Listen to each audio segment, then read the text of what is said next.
Bismillahirrahmanirrahim. Welcome back to lecture number 10 for marketing management. And आज बात करेंगे जी क्या मार्केट को सेगमेंट कैसे टारगेट किया जा सकता है। इसके अंदर पर्सपेक्टिव हमारा होगा मार्केटिंग डिपार्टमेंट का और प्रोड्यूसर्स का। So let's begin. First of all, we have to identify and profile different distinctive groups of buyers. Of course, who differ in their needs and preferences. Even अगर मैं singly product बना रहा हूँ तो उसके लिए भी मुझे डिफरेंट क्लासिफिकेशंस करनी पड़ेंगी अपने एग्जिस्टिंग कस्टमर्स की एंड पोटेंशियल कस्टमर्स की। तो उसके अंदर I have to develop different groups और फिर से बना के उनके प्रोफाइल्स को भी स्टडी करना होगा। Select one or more market segments to enter, and it's up to requirements of my organization or product offering कि उसकी बेस पे फिर मैं हो सकता है 3-4 अगर ग्रुप मैंने आइडेंटिफाई किए तो उनमें से किसी एक या दो को टारगेट करूं। Establish and communicate the distinctive benefits of a market offering. जब मैंने टारगेट करना है एक या दो प्रोफाइल ग्रुप को तो उसके अंदर पहले मुझे अपनी प्रोडक्ट के बेनिफिट्स, यूनिक सेलिंग पॉइंट्स, ये वो चीज़ें हैं जो मुझे अपनी मार्केट को कंज्यूमर्स को कम्युनिकेट करने पड़ेंगे so that they can be encouraged to consume my products, to avail my services as compared to जो competition है उससे। ओके तो माइक्रो मार्केटिंग है जनाब, वी हैव 4 लेवल्स। एक उसके अंदर सेगमेंट है, कंज्यूमर सेगमेंट हो सकता है, बिजनेस सेगमेंट हो सकता है, गवर्नमेंट सेगमेंट हो सकता है, हाउस होल्ड हो सकता है, B2C हो सकता है, B2B हो सकता है, एज ब्रैकेट पे हो सकता है। So we have very vast variety of options available for segmenting our market. And niche अगर आप बात करो तो ये एक्सक्लूसिव है। इसके जो नंबर ऑफ बायर्स हैं of course that will be few in number, but इनकी जो परचेज या कंजम्पशन पैटर्न है उसको वॉल्यूम इतना ज़्यादा है in terms of profit and revenue कि वो सारे की सारे फिर वो पे बैक कर जाते हैं। अगर ये नंबर कम है तो इसका मतलब है इनका प्रोफाइल भी एक एवरेज कंज्यूमर से मुख्तलिफ होगा एज कम्पेयर टू नीश जो कस्टमर्स हैं। या लोकल एरियाज़ की बेस पे हम कर सकते हैं, आपके सिटी लेवल पे, region wise, provincial wise, southern northern region, मुख्तलिफ क्लासिफिकेशंस पे हम लोकल एरियाज़ की बेस पे इसको सेगमेंट कर सकते हैं टू द एक्सटेंट कि हम इंडिविजुअल्स की बेस पे कर सकते हैं, जेंडर की बेस पे कर सकते हैं। तो ये मुख्तलिफ 4 लेवल्स हैं। लेट्स सी कौन से हैं जी। नीश मार्केटर्स आर द वन, जैसे मैंने अभी आपसे अर्ज किया कि ये वो क्लास है जिन जो स्पेशलिटी सॉर्टेड हैं, जो एवरी डे हर बंदे के पास प्रोडक्ट अवेलेबल है, ये उसकी तरफ मूव नहीं करेंगे। They are looking for something exclusive जो किसी और की पोजीशन में नहीं है। इस क्लास के पास फाइनेंस का या प्राइस टैग का कोई कंसर्न नहीं होता है, but rather they want to differentiate themselves from rest of the company. Customers उनसे अपने आप को डिफरेंशिएट करना है। तो ये ज़्यादा क्वालिटी कॉन्शियस हैं एंड सेलेक्ट फ्यू ऑप्शंस जो हैं उनकी तरफ इनकी ज़्यादा प्रेफरेंस है।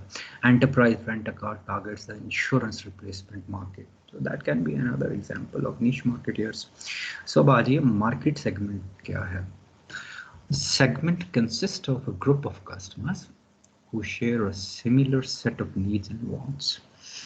अब again it will depend on the product you're offering या सर्विसेज जो आप ऑफर कर रहे हो with reference to your competition. तो क्लासिफिकेशंस करेंगे तो हाउस होल्ड में हमारे पास जेंडर स्पेसिफिक सेगमेंट्स बन जाएंगे, ओवरऑल एक हाउस होल्ड बन जाएगा।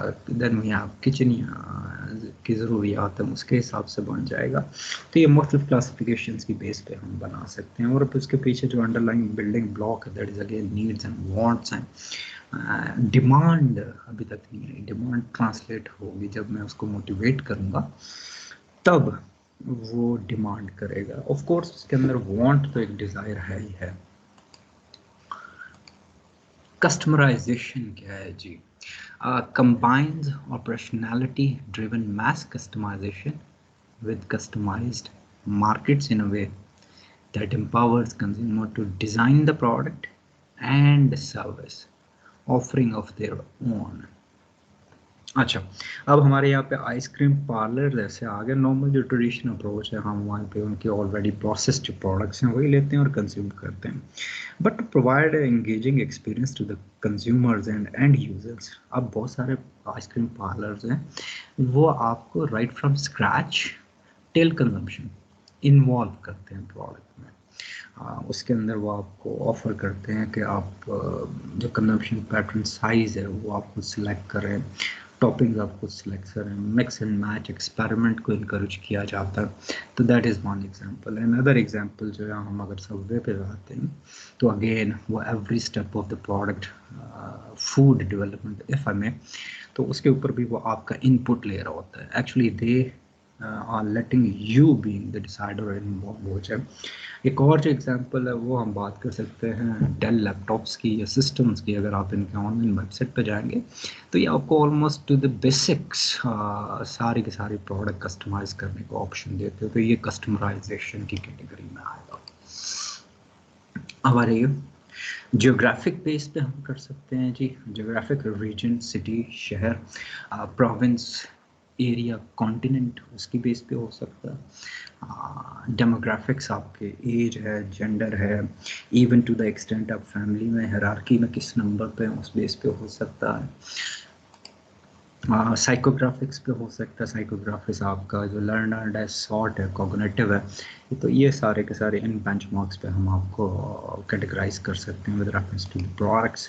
एंड बिहेवियरल की बेस पे कर सकते हैं, behaviour with reference to the role you are playing in the society, household and job है तो उसके ऊपर आप कैसा बिहेव कर रहे हो। बिकॉज ये मोस्टली जो है ये बड़ा कंट्रोल्ड एंड स्ट्रक्चर्ड होता है हमारा बिहेवियर। जब हम दूसरों के साथ इंटरेक्ट कर रहे होते हैं, जॉब पे हैं या सोशलाइज कर रहे हैं, तो उसके अंदर बड़े प्री रिक्विजिट्स हैं जिनको हम मेंटेन करने की कोशिश कर रहे हो। That can be another excellent example of behavioural segmentation.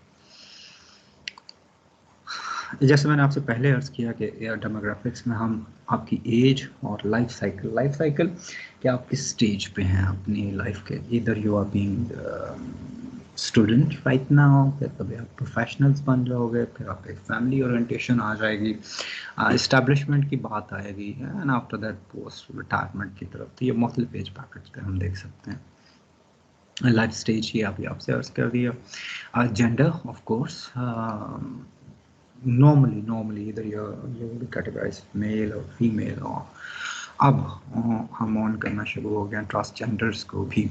And एक उधर जो फैक्टर है जिस पे आपको किया जा सकता है सेगमेंट, वो आपकी डिस्पोजेबल इनकम क्या है। नॉर्मली जब हम इनकम की बात करते हैं तो वो सोर्स की कलेक्टिव इनकम क्या, बट रादर शायद उससे ज़्यादा इंटरेस्टिंग ये है कि आपकी disposable income after all the savings and expenditures at the end of month, what money you hold in your hand, वो जितनी ज़्यादा है उतना ज़्यादा हमारे लिए क्रिएटिव हो जाएंगे। एंड जनरेशन एक्स है, जनरेशन वाई है, जनरेशन जेड है, या मिलेनियल्स है आजकल जो चल रहा है, आप किस जनरेशन से फॉलो करते हैं। और सोशल क्लास है कि हमने हर प्रोफेशन के साथ कुछ प्रोफाइल्स बना दिए हुए हैं एंड अज्यूम करते हैं कि जी अगर एक इंडिविजुअल है फ्रॉम दिस पर्टिकुलर प्रोफेशन तो उसका अपीयरेंस ऐसी होगी, उसकी कंजम्पशन सो एंड सो होगी, और उसकी बेस पे फिर हम आपको प्रोफाइल करते हैं। ओके, बिहेवियर की जब मैं बात कर रहा था तो उसके अंदर हम देखते हैं कि डिसीजन रोल्स में इनिशिएटर कौन है। हु इज़ द वन जो इनिशिएट करेगा कि यार चीज़ें ख़रीदनी है। उस इनिशिएटर ठीक है, अगर हाउस होल्ड में बच्चा इंसिस्ट कर रहा है किसी एक प्रोडक्ट के लिए तो या सर्विस के लिए, तो उसको जो इन्फ्लुएंस करने वाला है उसके सिबलिंग्स हो सकते हैं, उसके पेरेंट्स हो सकते हैं। At the end of the day decider is the one जो इस पूरे प्रोसेस को या तो नेगेट कर देगा या सपोर्ट कर देगा। एंड फॉलोड बाय बायर जो है, आपके पेरेंट्स आपके लिए चीज़ें कंज्यूम करते हैं, तो they are the buyers, but since you are the one who is utilising it, you are the end user.